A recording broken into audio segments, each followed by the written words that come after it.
What? Monkey? Mummy? May? Cock.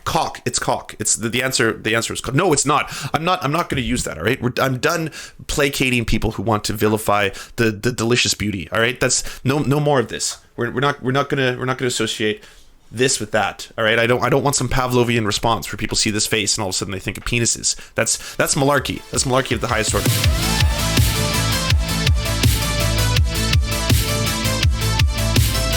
It's a blessed day when you learn things about Ben Shapiro you didn't already know. Sorry, Ben Shapiro. Why do I have that name stuck in my head? Cody Shody. This is your fault. By the way, Cody, love you. Great show. Keep doing it. Keep doing what you're doing. Anyways, Ben Shapiro.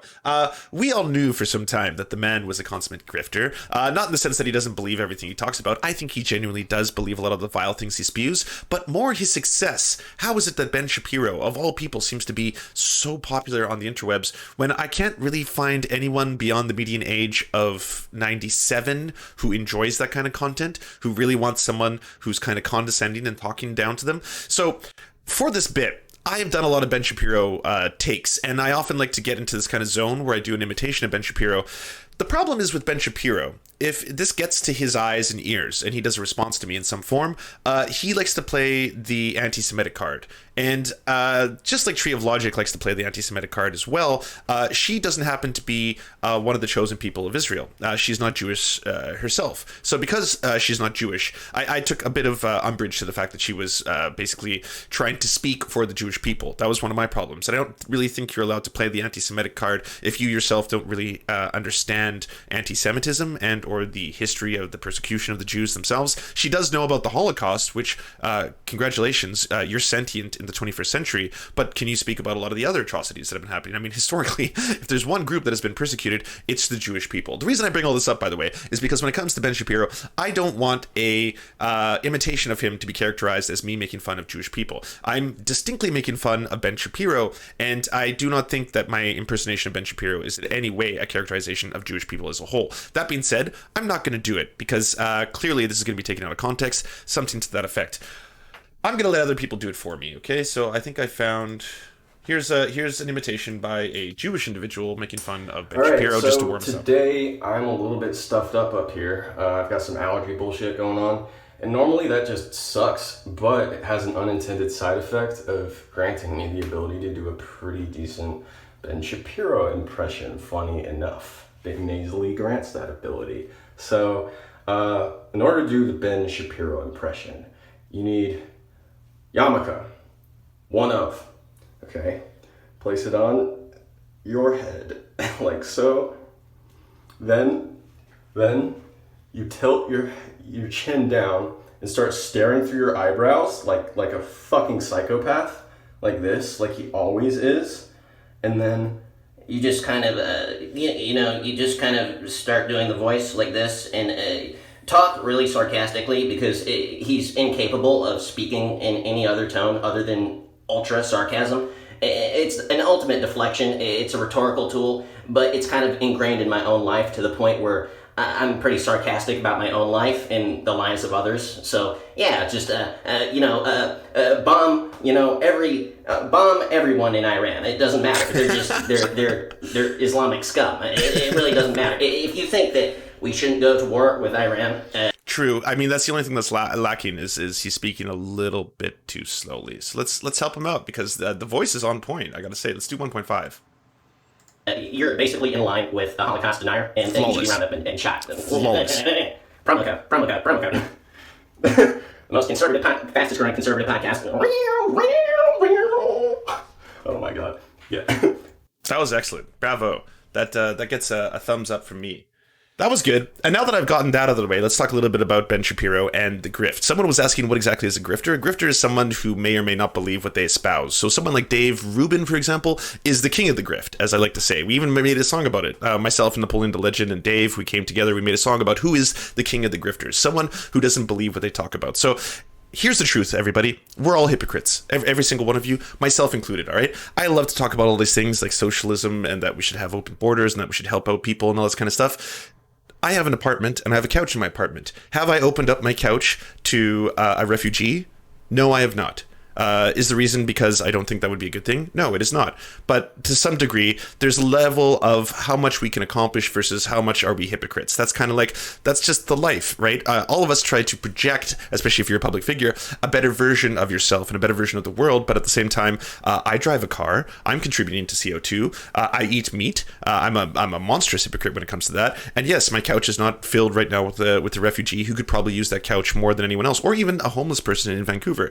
My justification for that would probably be that the amount of, anxiety and mental stress that entire activity would cause both me and my partner would not be good for me, and me trying to then do further work because I would be distracted and my ability to do the show, something like that. That would be how I justify it to myself. But anyways, to a certain extent, all of us are hypocrites.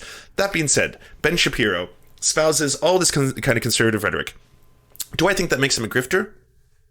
Whether or not he believes it, I think he does. I'm going to be honest. I don't think he's a grifter. Okay, I think he's genuinely in the know. However, this was a great revelation today.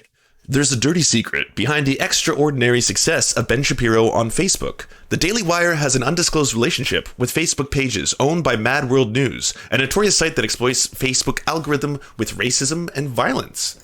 Interesting. Tell me more. The success of the Daily Wire, the website run by right-wing pundit Ben Shapiro on Facebook, is mind-boggling. The site itself has a small staff and is primarily aggregates content from Twitter and other news outlets. Typically, it's articles that are very short, usually less than 500 words, and contain no original reporting. And yet last month, the Daily Wire was the 7th ranked publisher on Facebook, obviously appealing to that demographic out there, right? According to analytics service NewsWhip, articles published in the Daily Wire attracted 60 million engagements. Holy shit. Engagement is a combination of shares, likes, comments, and is a way of quantifying distribution on Facebook. The reach of the Daily Wire's article was equal to the New York Times and more than the Washington Post. But what actually understates how well the Daily Wire does on Facebook, while the New York Times publishes 15,000 articles in May and the Washington Post publishes 8,000, the Daily Wire publishes 1,141. On a per article basis, the Daily Wire receives more distribution than any other major publisher, and it's not even close. Wow. I didn't even know this because, again, Facebook is just a decaying old platform used by old decaying. Oh no, the ageism is real right now. What explains the Daily Wire phenomenal success on Facebook?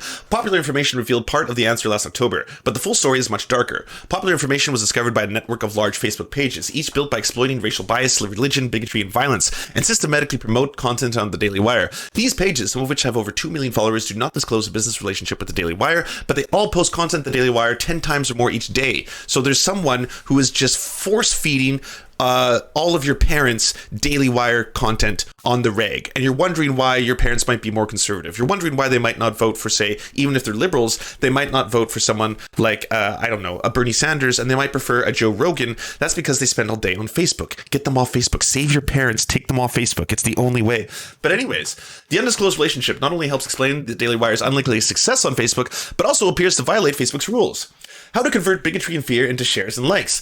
The network of large Facebook pages promoting the Daily Wire are all run by Corey and Christy people, who are best known as the creators of the Mad World News. Facebook pages controlled by the Peoples include Mad World News, which has over 2 million followers, The New Resistance, which has over almost 3 million, The Right Stuff, 600,000, America First, and American Patriot.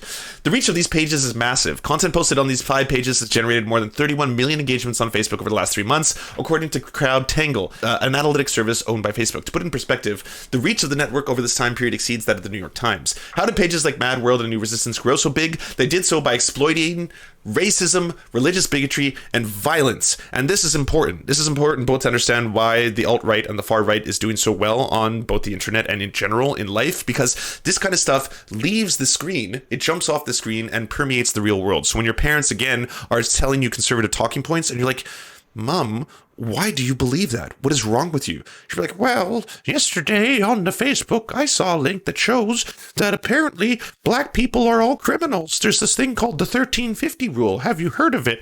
I heard it from this academic. He's a neuroscientist called Sam Harris, and he told me that black people are genetically predisposed to committing crimes, and that these Black Lives Matter activists are actually rioters, and this shit is actually terrible. And you're like, what why? And then you're like, Mom, why are you going out and you're voting for these people? What is going on? Oh my God. The gray vote The boomer vote is an enormous demographic. They're voting in swaths, and they're voting for centrist to right wingers. This shit is important. I'm very fucking serious about this. Like, jokes aside, bits aside, we have to find a way to combat this. There has to be an equivalence. So we have to weaponize the things that are working and use it in our favor. So someone out there, it would make you not only a ton of money, by the way. These like enormous Facebook groups, they make a shit ton of money. I'm talking millions of dollars if you have a Facebook page that is that powerful. So, hey, everyone, if you want a part-time job, you want to do some praxis, and you want to help us win the game, go out, start one of these groups, call it whatever you want,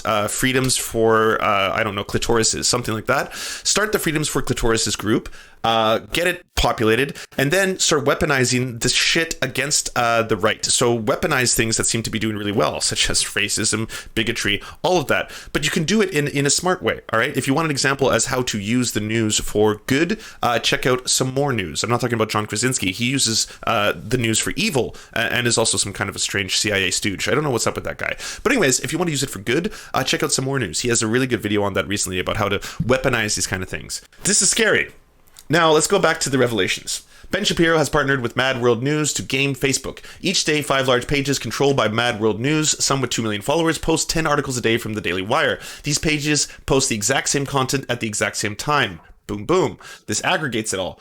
Mad World News has built these pages by exploiting racial bias, religious bigotry, and violence. So, hey, by the way, if everyone is wondering here why Ben Shapiro suddenly is on the name of massive shooters, why Ben Shapiro pops up on the name of, say, the Quebec mosque shooter, probably because he's getting a lot of this Daily Wire stuff force-fed to him. So it's creating this weird world where you can have a small team of people who suddenly have an enormous reach and voice with a lot less money than is necessary by someone like the New York Times or the Washington Post. Granted, I'm no fan of either of those publications, especially, well, okay, we won't get into that. That's another story for another time.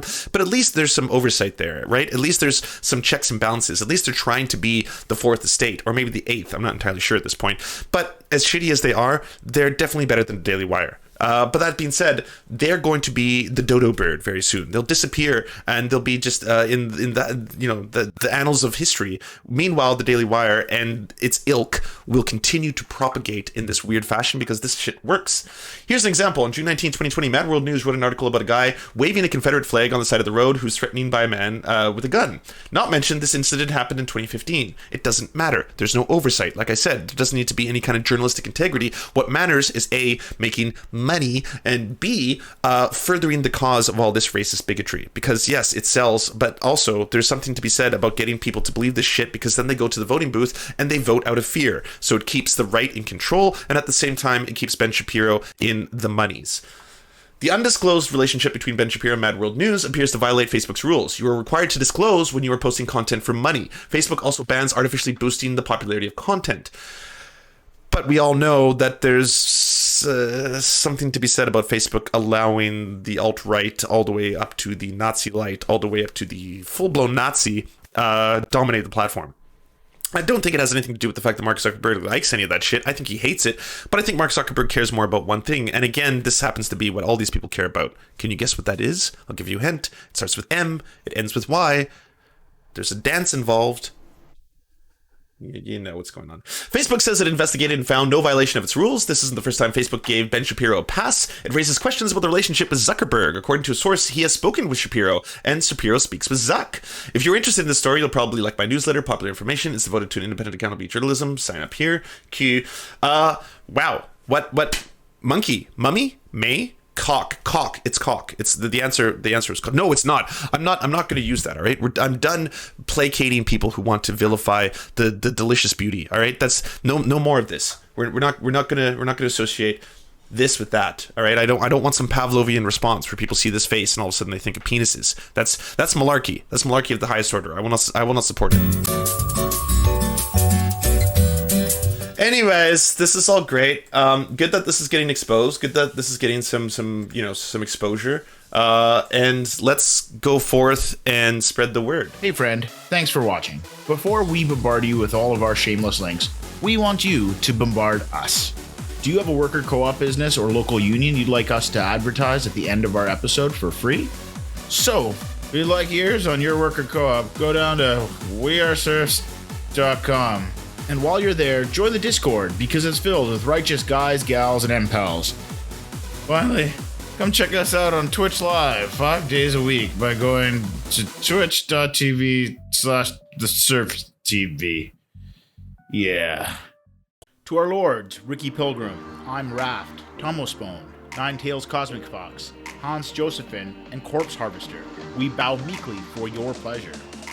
To our Knights of the Round Table, Josh Mickelson, Dylan Byte, Zach Christensen, Todd Buckingham, Todd Lajeunesse, Clement Chetskoff, Cooper Pilot, aka the Man with Large Balls, Political Puppy, Nick Davis, Ali May, and Alan R., we salute you. And to our many merchants and farmers, you have our undying loyalty.